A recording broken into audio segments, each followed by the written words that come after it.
What's up, guys? St. R. Edwards here. Welcome back to Swift Coding for Everyone. We're going to continue on to lesson 3.6 where we're talking about segues and navigation controllers. In this particular video, we're going to pass data from one view controller to the next view controller. So from our first one to our second one. And all that we want to do in this particular lesson is create or add a text field to our first view controller. We're going to add some text, some simple text to the field, something short and simple, and we wanted to update the title label up here in the toolbar. That's all we want to do, and so we're going to do that. So open up your project, your triggered segues project, or whatever you may have named it, and we are going to get started.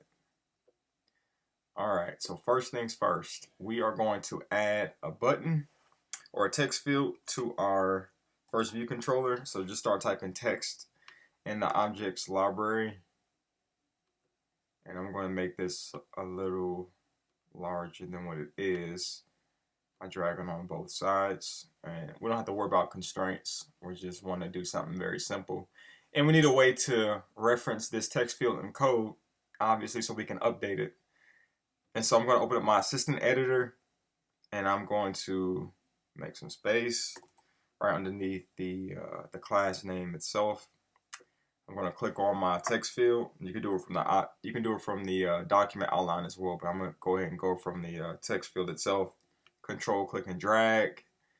Release. Give it a name. I'm going to just call it text field. Keep it very simple.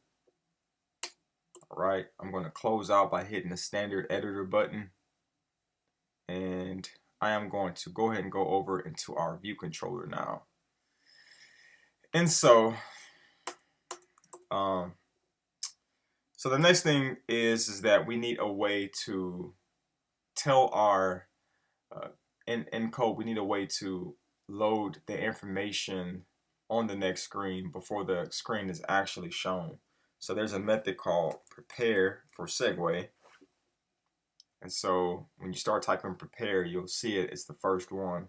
And it says here at the bottom, notifies the view controller that a segue is about to be performed. So we want that one. And you'll see that the first argument that it takes is the segue itself.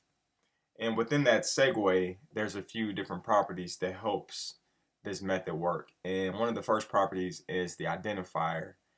Now the identifier is something that separates it from the other segues that you may have on your particular screen. For us, we only have one, so we don't have to give it a name. But you can set that name in the attributes inspector in interface builder. And the next thing is the destination. So destination is basically the destination view controller that will be shown once the segue is performed. So the destination word is another property that is used in this whole thing. And then the sender is basically what triggered it. In this situation, we won't need it because all we're doing is updating the title, the navigation title, to our second screen. So once we hit the button, once the app runs, we'll hit our button. We'll type in a simple name or something, and then we'll hit the button. And then when the next view controller pops up, the title will be updated. So this is what we're going to do. So we're going to call the segue itself. So segue, and we'll say dot destination dot navigation item dot title equals, and we just wanted to say text field dot text. It's as simple as that. That's all we want to do in this situation. All right, and so we're going to go ahead and command run, command R. And we are going to type in a very, very, simple name. It could be a name of a person, place, or thing, whatever noun you want to use, whatever word you want to use. We're going to update the title of our next view controller. All right, since I'm wearing a Lakers shirt today, I'm going to type in the word Lakers, and I'm going to hit go to Orange VC. And as you can see, the navigation title updated to Lakers. All right, it's as simple as that. Now we can go back. We can change it. I'll say rockets. H-Town. Rockets, and it changes. There you go. So that's a simple, very, very simple example of passing data.